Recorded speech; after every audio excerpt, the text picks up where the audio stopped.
The sun beat down mercilessly on the dusty roads leading to Burkina Faso's richest gold mine.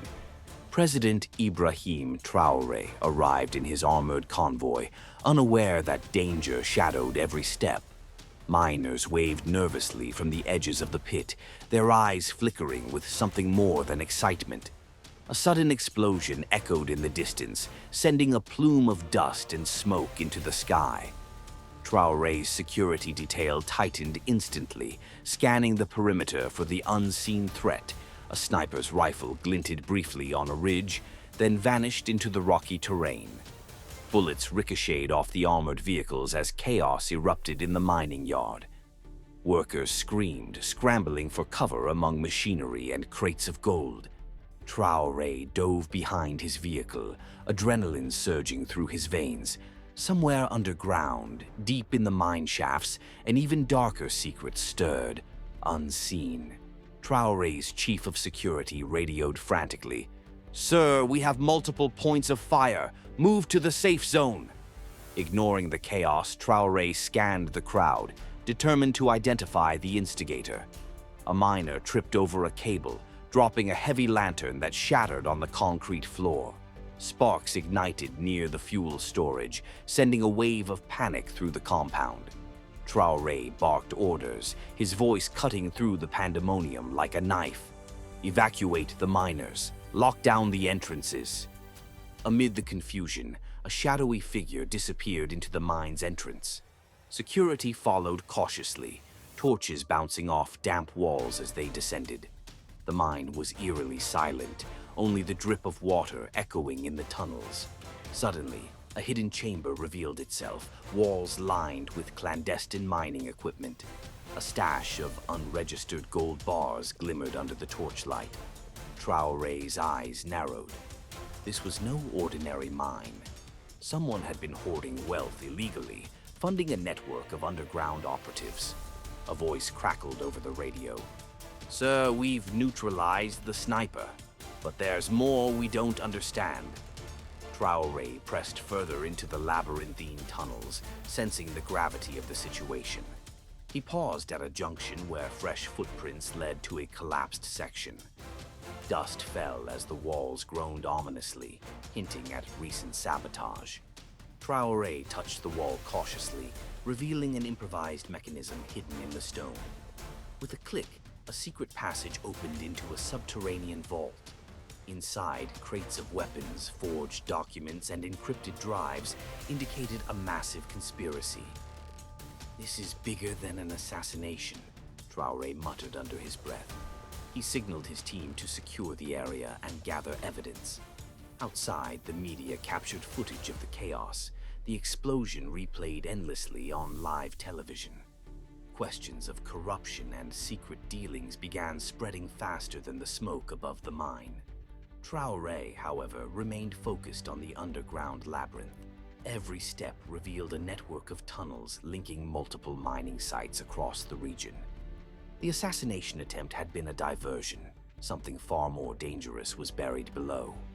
A faint light flickered in the distance, revealing silhouettes moving with purpose. Traoré recognized the insignia on their uniforms. Foreign mercenaries had infiltrated the mine. "We need to contain this before it reaches the surface," he ordered.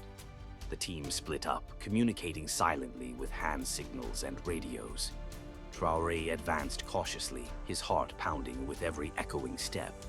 A hidden trapdoor opened beneath him, sending him sliding into a chamber filled with gold dust. Groaning, he regained his footing and realized he was now in the central hub of the conspiracy. Banks of computers hummed, displaying transactions and coded messages. One screen flashed a map with red lines tracing gold smuggling routes across the continent. Traoré's mind raced. This was more than a gold mine.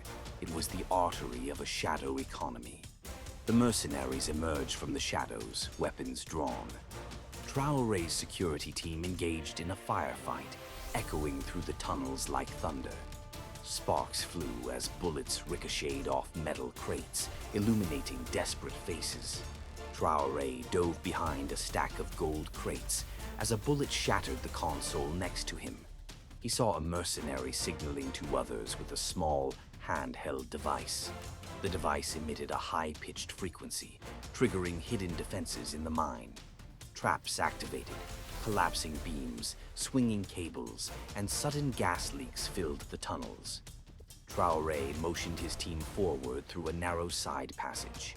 Sparks and smoke clouded the air, making every step perilous. A miner trapped in the debris screamed, drawing Traoré's attention. Ignoring danger, he lifted the rubble to free the man. "We're in deeper trouble than we thought," the miner gasped. Traoré nodded, understanding that the assassination attempt was only the beginning. The tunnel split into 3 main directions, each marked with cryptic symbols. Traoré consulted the digital map on a recovered tablet.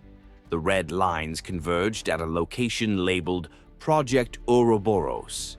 "Whatever this is, it's the heart of the operation," Traoré said. They moved stealthily, avoiding patrols and camera sensors embedded in the walls. A hidden elevator opened into a cavernous hall filled with gold bars and illicit tech. On the far side, a figure in a black suit observed the scene silently. Traoré stepped forward, ready to confront the leader. The figure smirked. "Ah, President Traoré, right on schedule." Traoré tightened his grip on his weapon, eyes cold. "Who are you working for?" Traoré demanded. The figure laughed, revealing an array of encrypted documents. "Whoever controls the gold controls the continent," the man said. Explosions rattled the tunnels, mercenaries attempting to collapse the mine. Traoré signaled his team to defend the entrance. Bullets flew, metal clanged, and the air filled with shouts and gunfire. Traoré darted forward, taking cover behind crates. He noticed a hatch leading further underground, smaller but heavily fortified. The figure slipped inside, disappearing into the depths. Traoré followed without hesitation. The tunnels narrowed, walls damp and slick with condensation. Strange machinery hummed, powering the underground network. Traoré found crates labeled with foreign military insignia. They contained weapons, communication devices, and forged passports. The operation was international, a network bigger than anyone suspected. Traoré paused at a junction where 3 armed guards patrolled. Timing his move, he slipped behind them silently, taking them down one by one. The corridor ended at a massive reinforced door with a keypad. Traoré examined the keypad, realizing it required a code he didn't have. He pulled out a small hacking device, jamming the system with sparks flying. The door hissed open, revealing a massive underground chamber. Screens displayed real-time gold shipments, black market exchanges, and international transfers. A large table in the center had a map of Africa with pins marking all gold mines. Traoré studied the map, realizing the scale of corruption. Mercenaries guarded the perimeter, heavily armed and alert. Traoré's team readied silencers and night vision scopes. One mercenary turned abruptly, spotting movement. A shot rang out, narrowly missing Traoré. The firefight began in the cavernous chamber, echoing like thunder. Traoré moved strategically, disabling guards and securing the technology. He discovered hidden compartments filled with documents linking politicians to the scheme. Names, dates, and offshore accounts sprawled across multiple files. The assassination attempt was a distraction from these discoveries. Traoré's eyes burned with determination. He couldn't let this operation continue.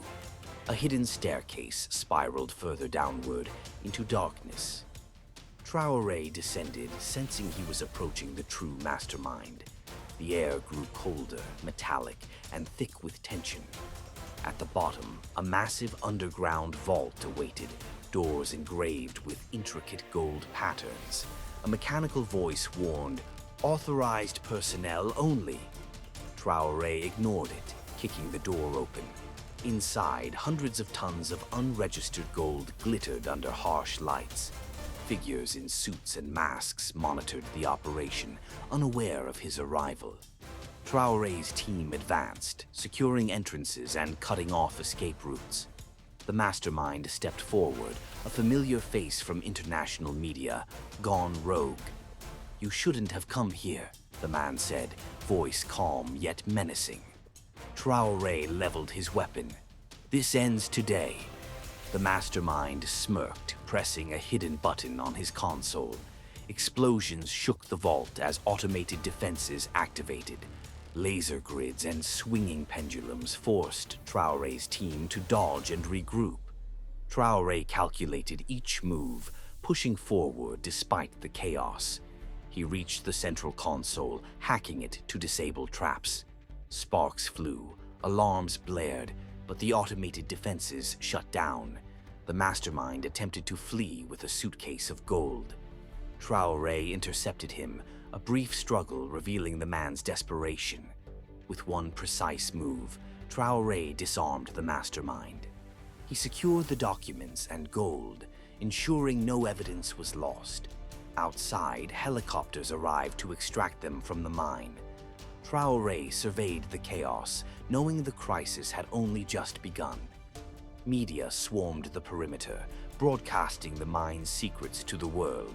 International pressure mounted as officials scrambled to respond. Traoré addressed the nation, revealing the underground crisis to the world. Calls for investigations and reforms flooded the government. The mastermind and mercenaries were arrested, their network dismantled. Yet Traoré knew deeper layers remained, hidden from the public eye. He returned to the mine alone, walking among the empty tunnels. Shadows whispered secrets, gold still glinting in the dark. The ground beneath his feet trembled slightly, hinting at undiscovered chambers. Traoré made a mental note to investigate every hidden shaft. One discovery could unravel an entire continent's clandestine operations. He left the mine, resolute and vigilant. In the weeks following, international attention focused on Burkina Faso. Investors pulled out, demanding transparency. Local miners protested, fearing loss of livelihood. Traoré addressed their concerns personally, promising fair reforms. His leadership gained global recognition for courage and integrity. Behind the scenes, intelligence networks monitored potential threats. Some old allies were revealed to be compromised, raising internal alarms. Traoré met with trusted advisors, planning the next phase of security operations. Maps, documents, and encrypted drives littered the conference room table. Each file represented years of corruption waiting to be uprooted. Meanwhile, remnants of the underground network attempted to regroup. They communicated via encrypted channels, plotting revenge. Traoré anticipated their moves, creating counter-strategies in real time. Surveillance teams were deployed across major gold mining regions. Every suspicious shipment was tracked, ensuring no illicit trade continued. Traoré personally oversaw operations, demonstrating hands-on leadership. The world watched in awe as he balanced diplomacy and decisive action. Investigations revealed foreign backers, causing international tensions to rise. Diplomatic negotiations began, aiming to dismantle the network completely. Traoré remained unyielding, refusing to compromise on justice. One night, intelligence intercepted a secret meeting of conspirators. Traoré's team prepared a covert strike, ensuring no collateral damage. The operation was executed flawlessly, arrests made without alerting the public. Hidden vaults of gold and weapons were seized, evidence meticulously recorded. Traoré analyzed each file, tracing financial flows across continents. Each link exposed another layer of systemic corruption. The mastermind's trial became an international spectacle. Traoré testified, providing evidence that shocked governments worldwide. Sanctions were imposed, networks dismantled, and assets frozen. Yet, the president knew vigilance must continue. Traoré returned to the gold mine, walking the tunnels again. He reflected on the dangers, sacrifices, and courage displayed by his team. The mine, once a symbol of wealth, now stood as a testament to justice. Miners resumed work under strict regulations, free from exploitation. Traoré implemented systems for transparency and accountability. Reports of corruption dropped dramatically across the region. Communities affected by the gold trade began to recover. Traoré continued visiting, showing hands-on leadership and concern. The assassination attempt had inadvertently unveiled the underground crisis. And in its aftermath, Traoré emerged stronger, wiser, and resolute. International leaders reached out to collaborate on mining oversight. Traoré shared strategies, emphasizing security, ethics, and sustainability. Investments flowed back, revitalizing the mining industry responsibly. Traoré's image grew globally as a leader who faced danger head-on. Yet shadows of corruption lingered, reminding him of vigilance's necessity. Intelligence networks expanded, monitoring threats silently.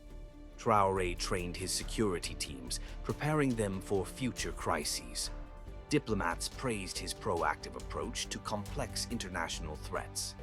The mine became a model for regulated resource management. Traoré knew history would remember this moment as a turning point. Rumors of underground tunnels elsewhere hinted at deeper conspiracies. Traoré planned inspections, ensuring no stone remained unturned. New alliances formed, focused on transparency and anti-corruption. Yet occasional whispers of unrest reminded him the fight wasn't over. Each gold shipment now came with full accountability. Traoré's presence became a symbol of integrity for the nation.